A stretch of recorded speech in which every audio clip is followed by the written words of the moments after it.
একটা যুবক ছেলে সন্ধ্যাবেলা নেশা খাওয়ার জন্য বাবারে গিয়ে কয়, বাবা আমারে 10,000 টাকা দাও। বাবায় বুঝছে টাকা দিলে নেশার আড্ডায় যাবে। বাবায় বলে একটা টাকাও দিব না, রাগ করিয়া। সন্তান এই কথা শুনিয়ে এত পরিমাণ রাগ হইয়া বাবারে মার দেওয়া শুরু করলো।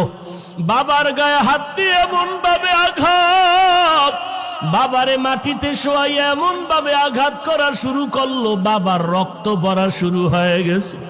ভেতর থেকে মা আইসা সন্তানের পা ধরায় বলে, বাবা তোর বাবারে আর মারিস না, আর মারিস না। সন্তান মায়েকে পা দিয়া লাথি মেরে বাবারে মারলো। এরপরে সন্তান রাগ করিয়া একটা হুন্ডা চালাইয়া রাস্তায় বের হয়ে গেল। এই উত্তরবঙ্গে সিরাজগঞ্জের ঘটনা। যুবক ছেলেটা বাবারে কাঁদাইয়া মায়েরে কাঁদাইয়া যখন ঘর থেকে হুন্ডা নিয়ে বের হয়ে গেল, মা দরজা ভালো রকম ভিতর দিয়ে আটকাইয়া কয়, ও দয়ার মালিক, এমন সন্তান কেন দিয়েছ? আজকে ওর বাবারে রক্তাক্ত করিয়া ফেলল। এমন সন্তান তুমি আর ঘরে ফিরাইয়া দিও না। আমি মাকে লাথি মারিয়া চলিয়া গেল, আমি মা মরিয়া গেল আর দরজা খুলব না। ও আল্লাহ, আমার এই সন্তান আর লাগবে না। আল্লাহর কুদরত, বাবায় কান্দে, মা কান্না করে। মা আবার ডাক দিয়ে, আল্লাহ ওর কপালে যদি হেদায়েত থাকে দাও, না হয় ধ্বংস করে দাও।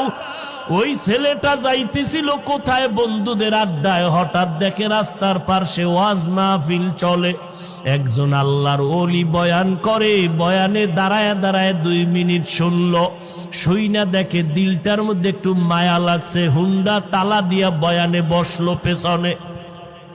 আল্লাহর ওলি বয়ান করতে করতে করতে করতে মা বাবার মোহাব্বতের বয়ান যখন শুরু করলো, ওই যুবকের এমন কান্নার আওয়াজ, ময়দানে গড়াগড়ি খায়ার, আল্লাহ আমার মাফ করিয়া দাও, আমি জাহান্নামে যাইতে পারবো না, আমি মা বাবার অভিশাপ নিয়ে কবরে যাইতে চাই না, আল্লাহ মাফ করে দাও, মাফ করিয়া দাও।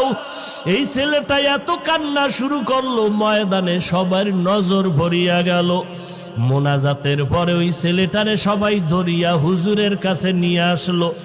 আল্লাহর ওলি কয়, বাবা তুই এত কাঁদো কেন? কয়, হুজুর একটু দোয়া করি না, আমি হতভাগা, আমি আমার মা বাবারে কাঁদাইছি, আমারে আল্লাহ মাফ করবে নি, হুজুর একটু দোয়া করেন। হুজুরে মাথায় হাত দিয়া বলে, বাবা যা, তোর মা বাবার কাছে পায়ে ধইরা তাড়াতাড়ি মাপ চা। ছেলেটা হুন্ডা নিয়ে কান্না করিয়া রাতের গভীরে দরজায় গিয়া দাঁড়াইয়া এইবার দরজা দিয়ে ডাকে আর কয়, মা দরজা খুলো, আমি তোমার সন্তান আসছি। মা আওয়াজ দেয় না, বাবাও নাই। এইবার সন্তান এমন পরিমাণ কান্না শুরু করলো, মায়ের কলিজাটা ছিঁড়িয়া যাইতেছে মহব্বত। মা কয়, বাবা তুই চলিয়া যা, আমি মা আর তোর চেহারা দেখতে চাই না, দরজা খুলবো না। এইবার সন্তান কাঁদে আর বলে, মা আমি আর বেয়াদবি করবো না, আমি মাপ চাইতে আসছি, আমি মাপ চাওয়ার জন্য আসছি রে মা, একটু দরজা খুলিয়া দাও, আমি জনমের বেয়াদবি করেছি, মা তুমি একটু আমারে মাপ চাওয়ার সুযোগ দাও।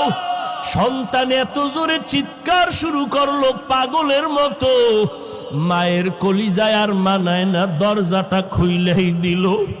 এইবার মায়ের পা জড়াইয়া কয়, মা তুমি আমারে মাফ করিয়ে দাও, আমার মতো খারাপ আর কেউ নাই। মা কয়, বাবা তুই আমার কাছে মাপ চাইয়া কি লাভ হবে? তোর বাবার কাছে গিয়া মাপ চা, তোর বাবারে যেই কষ্ট দিছ, তোর বাবার চোখের পানি আমি সহ্য করতে পারি না, তাড়াতাড়ি ক্ষমা চা। এইবার সন্তান বাবার পা জড়াইয়া কাঁদে, বাবা মাফ করিয়া দাও। বাবায় কয় তোরে আমি জীবনও মাফ করব না। সন্তান এমন কান্না শুরু করছে, বাবা তুমি মাফ না করলে আমি এখন মরিয়া যাব গলায় ফাঁস দিয়া। এবার স্ত্রী কয় আর অন্যায় করবে না, তওবা করছে, তুমি ওরে মাফ করিয়া দাও। ও যুবকেরা, জানি না কারা মায়ের কষ্ট দিছ, কারা বাবারে কাঁদাইছো, পায়ে হাত রেখে বলি তাড়াতাড়ি ক্ষমা চা।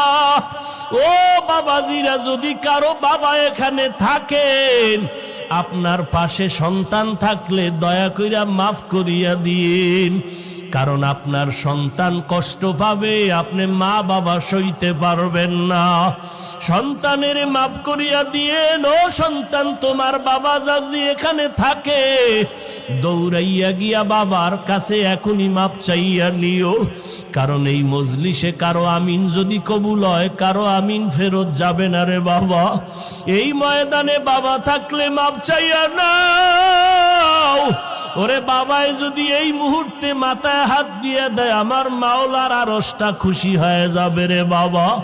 আল্লাহর কাছে 2 ফোঁটা চোখের পানি ছেড়ে কাঁদো, আর জীবনে দাড়ি কাটবা না, নামাজ ছাড়বা না, ওলামায়ে কেরামের বিরোধিতা করিয়া গুনাহগার হবা না।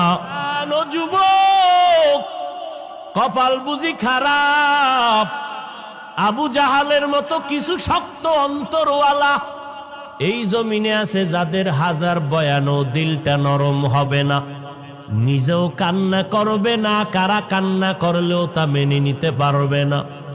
এমন কপাল পোড়া জমিনে আছে, নিজেও দাড়ি রাখবে না, যারা দাড়ি রাখবে তাদেরকেও পছন্দ করবে না। নাই নাই, এমন কপাল পোড়া এই জমিনে আছে, নিজেও পর্দা করবে না।